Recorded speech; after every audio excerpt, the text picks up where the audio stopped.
Good morning. Today we're going to start with chapter 5 of water resources. The water present on the surface of the earth can be divided into two categories, the surface water and the subsurface water.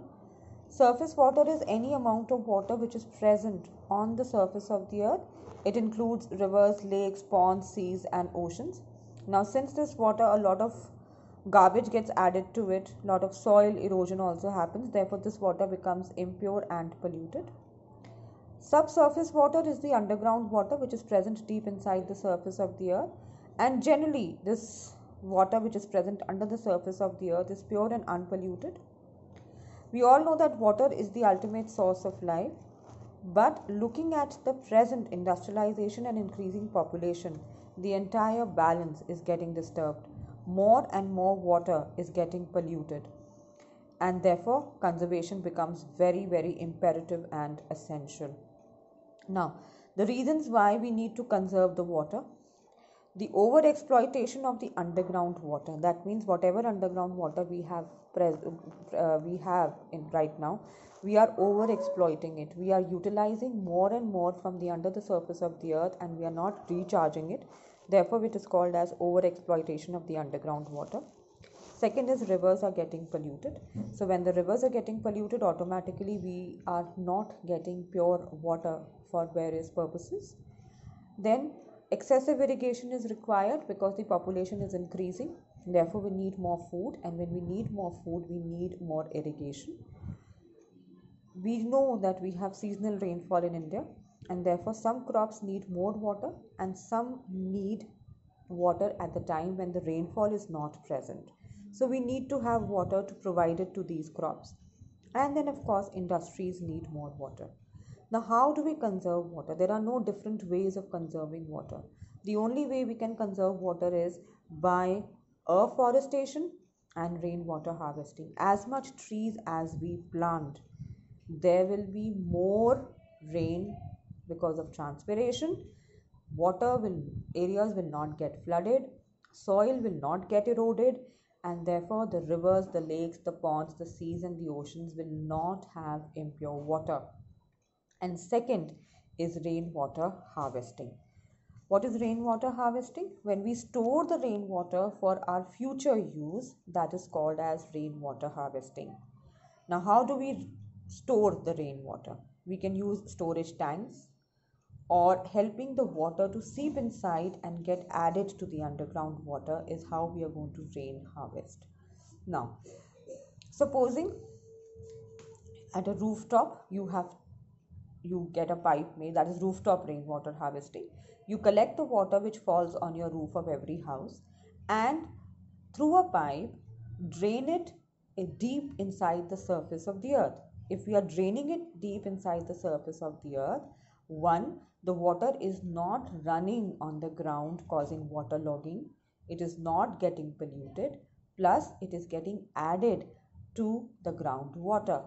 And when the water seeps inside, percolates inside through the layers of the soil, it automatically gets purified. So we are adding to the underground water. Or we can collect that water and use it for domestic or industrial purposes. That is what rainwater harvesting is. So we are trying to protect it from overflowing. Now for that, how to store it? For that, there are certain ways of doing it. We have johads, which are check dams to stop the rainwater from flowing. And when we collect this rainwater, we can provide it during the non-rainy season. The farmers can provide it to their crops.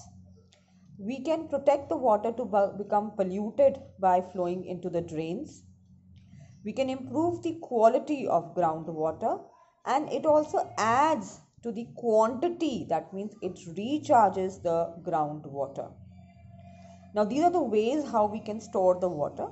And when we say that we can provide the water during the non-rainy season, or we need to irrigate our land, then what is irrigation? Irrigation is when you provide water by artificial means to your crops, to your fields. That means the fields, the crops are not getting water by the rainfall, but you are providing it at an adequate time and quantity. That is called as irrigation. Now we come back to Why do we need to provide water to our crops?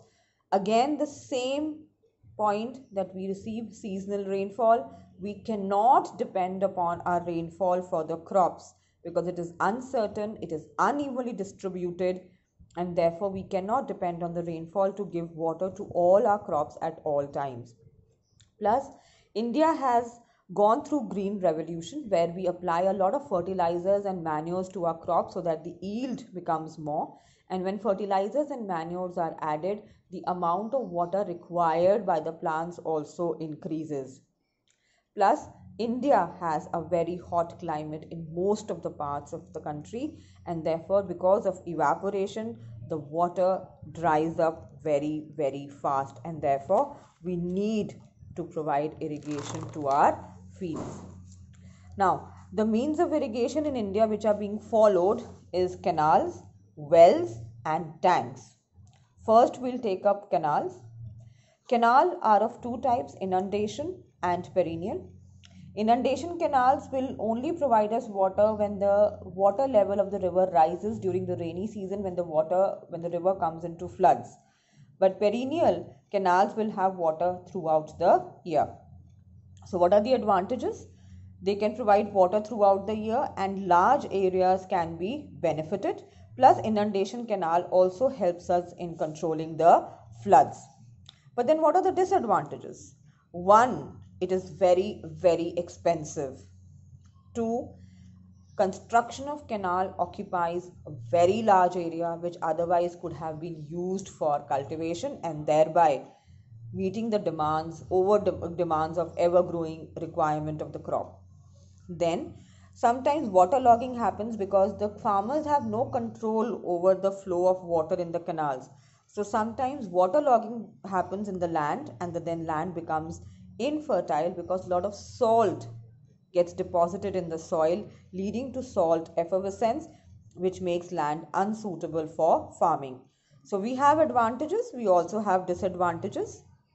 And these canals are not present all over the country. They are more suited to North India as compared to Peninsular or South India.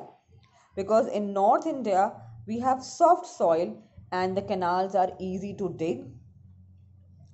Perennial rivers are present in North India. South India only has seasonal rivers, so these canals will not have water during the non-rainy season if they are built in the southern part of India. Then northern area has more fertile land and more amount of agriculture is being done in the southern part of India. Therefore, demand for irrigation also is more in northern India. And of course, since fertile land is present more in North India, so the cost of construction of canal is compensated by the amount of crops which can be grown there. And the regions where you find the canals is the Ganga plains of Punjab, Haryana, UP and Bihar. These are the states which are cultivated in the maximum and therefore the canals are also constructed the maximum in these areas. Well, Dehradun used to be a land of canals earlier, and that is why we have that EC road. EC road means East Canal Road. Now the smart EC road which you see now was actually not the way it is today. We had a canal flowing in the center and we had road on both the sides of that place. So now of course you see them as a smart broad road with lots of outlets on both the sides, but earlier it was not so. Similarly, anyone who's living towards this side of the town, somewhere near St. Jude's, just across St. Jude, the road which you see now, which is so wide, was actually a part of a canal. From Balliwala Chowk to Ballupur Chowk, the entire land was a canal. The Synergy Hospital, right opposite Synergy Hospital, that entire road had a canal. So earlier even Dehradun was full of canals, but now of course they have been covered and roads have been constructed over it. So canals are no longer visible to you all, but when we were growing up, we had plenty of canals all around the town. Anyways, so canal irrigation is one method of supplying water to your fields when the rains are not enough or when the rains fail. This is for now. In the next video, I'm going to talk about the other two ways of irrigation, that is wells and tanks. So just listen to the video, read your chapter and see if you are able to understand whatever has been mentioned. and then you can get back to me if you think that there is something which you haven't understood or something which you need more clarification about.